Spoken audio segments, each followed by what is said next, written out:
Hi guys, I'm PUTSY and welcome back to another weekly vlog.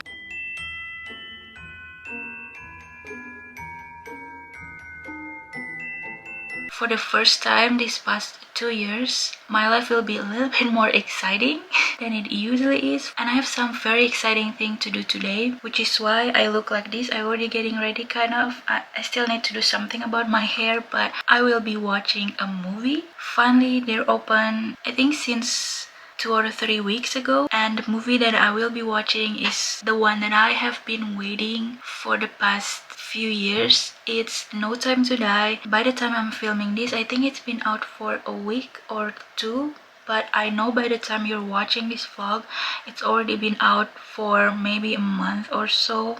Because I have a lot of videos that I need to edit. I haven't been able to edit them. I just kept filming them because I'm in a mood for vlogging and I'm in a mood for filming videos. I quite love vlogging now. I don't know why not a lot of people watch my vlogs, but I still enjoy making them, which is one of the most important thing. But I'm not really in a good physical state to edit videos because of my neck and shoulder problems, which is why I have a lot of videos that I need to edit, which is what caused all the delays. But it's fine. I'm super excited. I've been waiting to watch No Time to Die forever. It's supposed to be out right before COVID happened. I'm glad they postponed them so we can have a full moment of the whole movie, because it's going to be the last James Bond movie with Daniel Craig in it, and he's my favorite James Bond, so I'm glad he can have a full moment for him. And also Rami Malek is in it. He's also one of my favorite actor. I mean, Mr. Robot and Freddie Mercury. Hello, he's amazing. And from what I've heard, the ending is supposed to be very sad. Like, I'm a bit worried how sad can it be, but at the same time, it is Daniel Craig's last James Bond movie, so of course it's going to be just super emotional. So I cannot wait to watch them. But before I go to watch the movie, I'm just going to talk about the 2 books I'm going to read in this vlog. First, The Maidens by Alex Michaelides or Michaelides. I'm sorry, I don't know how to pronounce his name, so sorry for that. And the second one is The Final Girl Support Group by Grady Hendrix. Obviously both of them are kind of thriller, and this one I pre-ordered this months and months ago, and I was intrigued by this book mainly because of its cover. But I also know Alex's first book, The Silent Patient, was supposed to be really good. I've heard a lot about that one. Haven't read that, but if I like this one, I might read that one in the future. But this one, I was very interested and intrigued because of the cover. Like, I love art history, and this looks like an art history lesson to me, giving me a Renaissance era kind of vibe. And it kind of makes sense to have this cover because it's a spellbinding tale of psychological suspense weaving together Greek mythology, murder, and obsession. And a lot of art in history has some Greek mythology theme in it. So it's about a handsome, charismatic Greek tragedy professor at Cambridge University, so it will also give us a little bit of dark academia vibe, which super excited about. And this professor is very loved by the members of a secret society of female students known as the Maidens, and he is kind of suspected of murder, especially by this group therapist named Mariana Andros, who becomes fixated on the Maidens when one member, a friend of Mariana's niece Zoe, is found murdered in Cambridge. This therapist is going to Cambridge trying to find out what happened. She was so sure that this guy has something to do with it because, I mean, of course, this guy sounds very sketchy. I mean, why the member of your club is all female students? That's a red flag right there. And Mariana herself was once a student in Cambridge, which is why she decided to try to find out what happened, even though it's still kind of weird. I mean, yes, you were a student, but it was a long time ago. What kind of authority do you have to be able to inspect the whole thing? But super excited. I think it will be amazing. I've heard mixed reviews about this book. Some people really like this, some people hate it. Some people like this book more than The Silent Patient. Some people like The Silent Patient more, which actually makes me super excited. I'm excited to find out myself if I like this book or not, and maybe read Silent Patient in the near future so I can also compare the two. And the next one, The Final Support Group, at The Final Girl Support Group, just bought it recently, and this cover and the title itself makes me super interested in the book. But I also heard a lot of pretty good things about this. It sounds very promising. So the final girl is, you know, in horror movies, basically the only one survive from a catastrophic event or any sort of tragedy. They are the one who emerges bloodied but victorious. So this book is about a support group for all of those final girls until one day one of them went missing. Someone out there knows about the group and is determined to take their lives apart again, piece by piece. But the thing about these final girls is that they have each other now, and no matter how bad the odds, how dark the night, how sharp the knife, they will never ever give up. It sounds super interesting. I cannot wait to read both of these books, and now I'm just going to go see a movie. But first, do something about my hair. I was doing fine, and then your path crossed mine. It's not making any sense. I'm under your influence, and now I'm falling down, down, down, down, down. I just need one conversation, boy, you owe me that. 'Cause you've got a gravitational pull. Oh, and I feel it from deep within your soul. No matter what I do, can't stay away from you. 'Cause you've got a gravitational pull. Gravitational.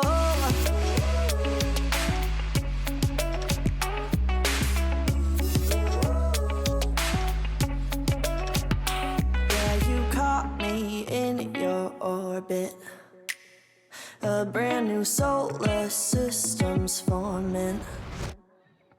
Well, I felt your energy, and I don't know how to break free now that I'm falling down, down, down, down, down. I just need one conversation, baby boy, you owe me that.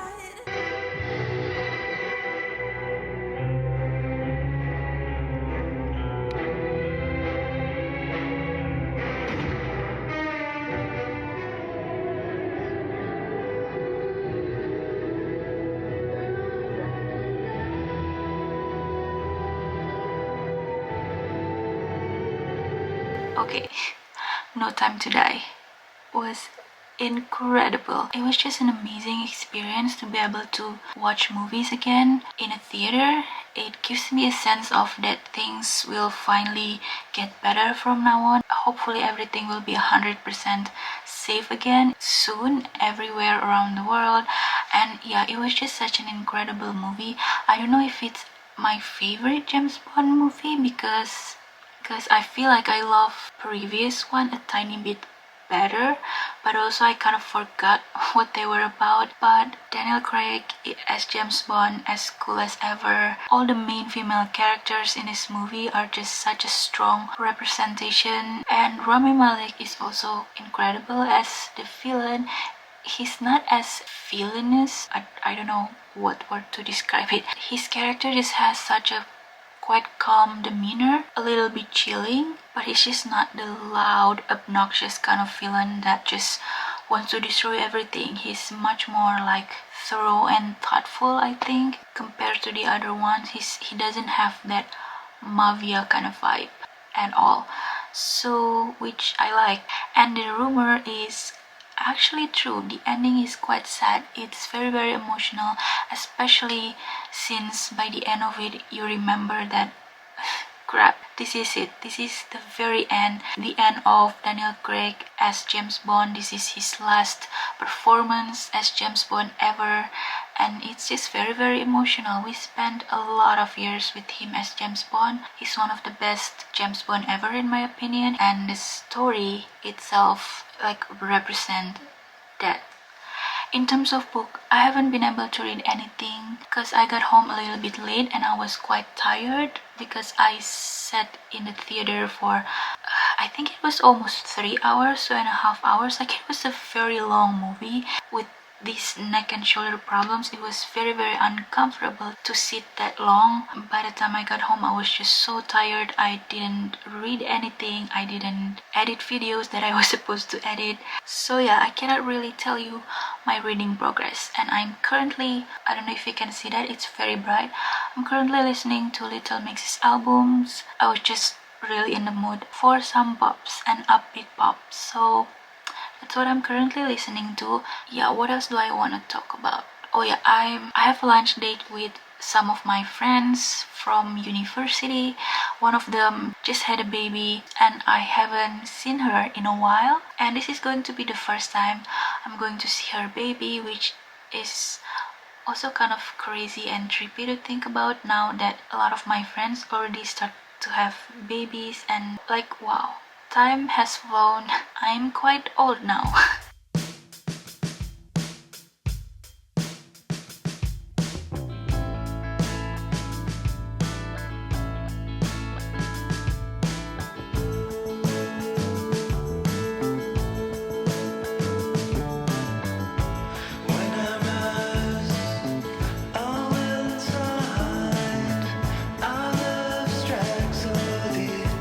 Underlies those tears you shed.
I don't know why I've been having a lot of trouble with my acne again. It hasn't been a problem for the past year, but lately I think it's what I eat, or maybe it's just stress. There was a point in the past 2 to 3 months where I just really had a bad moment with my mental health, and I think it affected my body really badly. And when I'm not in a very good mental state, I tend to eat not as clean as I usually do. But anyway, I have been getting ready because I'm going to have a lunch now with my aunt. It's her birthday today, so we're going to eat some seafood, I think. That's what she wants to eat, which I'm super excited about because I also am currently craving some seafood. Hopefully it's going to be a good one. So I'm back. I'm so sorry didn't have any footage for that because I didn't film anything. I was too focused on what I was eating. It was delicious and I was really hungry, so I was just completely forgot to film anything. So sorry for the lack of footage. By the way, I'm so sorry for the very loud noise. It's currently raining quite heavily. Can't do anything about that. By the way, I'm so sorry. I don't know if it's because of my glasses or the camera has been acting quite strangely, but it keeps losing focus and the light keep changing. Dark light, dark light. It's weird. So sorry for the change in the video throughout this whole entire clip. Once I'm back, I had a few packages waiting for me and I literally screamed.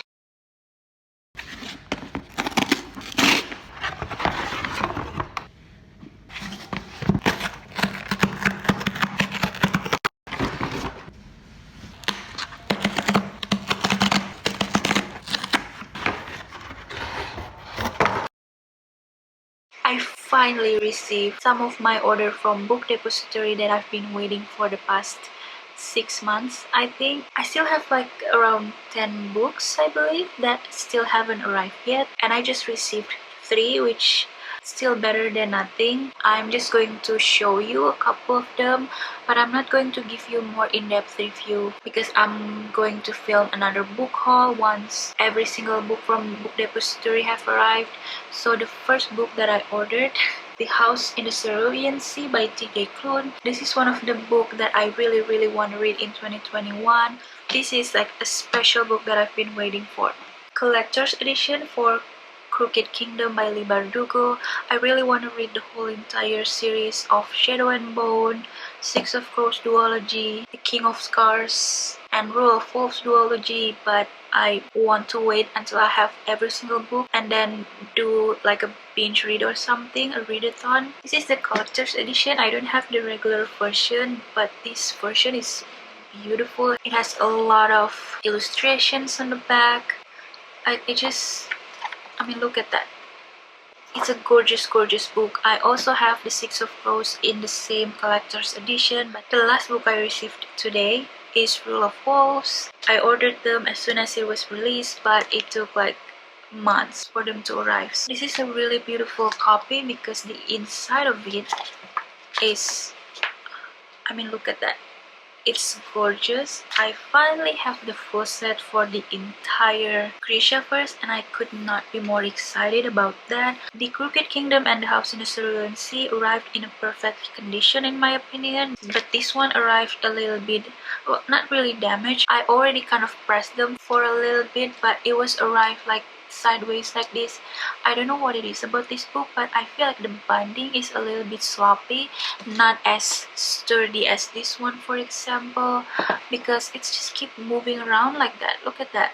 And it's probably have been inside of depository box, thrown around for a couple of months in my local post office, and it just makes the spine even sloppier, and I kind of upset about that because I want my books to be in perfect condition, especially if it's a little bit more expensive than the others, but it's okay. At least I have all of them now here. Hopefully, fingers crossed, this means that my local post office has finally back to normal, operating properly again. That means all of the packages will finally come in the next couple of weeks. I hope I won't have to wait another few months for the rest of them to arrive. So I'm also going to talk about the Maidens because I have finally finished reading them. I don't remember if I filmed any footage of me reading this or not, but Hopefully I didn't forget. I actually quite like this. I know it's been quite polarizing. Some people really like them, some people really hate them, some people prefer the Silent Patient more than this one. Some people prefer this one more. I personally haven't read the Silent Patient, so I cannot really compare these two books. But what I know about this book is I quite enjoy them, especially the first part of the book up until the middle part. I give this book around 4 to 4.25 stars. I like the storyline, I like that it keeps me guessing. It has a lot of plot twists. Visually, the world is quite vivid. I can picture Cambridge University very well in my head. It helps that the author himself went to Cambridge University, so that definitely helps to create this whole entire background for the story that is so vivid and just very rich with details. But one thing that I don't like about this is actually the ending. The plot twist at the very end and how it concludes it's shocking, but I also don't know how I feel about them. I don't know if I like them, I don't know if I hate them. It's a little bit disturbing and makes me feel a little bit uncomfortable, but then again, it's thriller. Even if it's based from real life story, like true crime stuff are also quite disturbing, and these sort of things could actually happen. You know what, I actually like how it ends, but it also makes me feel a little bit unsettled, and also it feels quite abrupt and end way too fast. The journey from the start of the book to the very end has been paced perfectly, but the very end just felt a little bit too rushed. I feel like I didn't get enough explanation. It feels like this thing happened and then this, like I feel like everything was thrown in my face all at once with no sort of detailed explanation, and that makes me a little bit like I don't have time to let the ending sit with me. And also I don't really like the epilogue part. I feel like it adds really nothing to the story. It actually left me with more questions, like what is going on there. But other than that, I enjoy the rest of the book, so I feel like the rest of the book kind of make up for my little disappointment about the ending.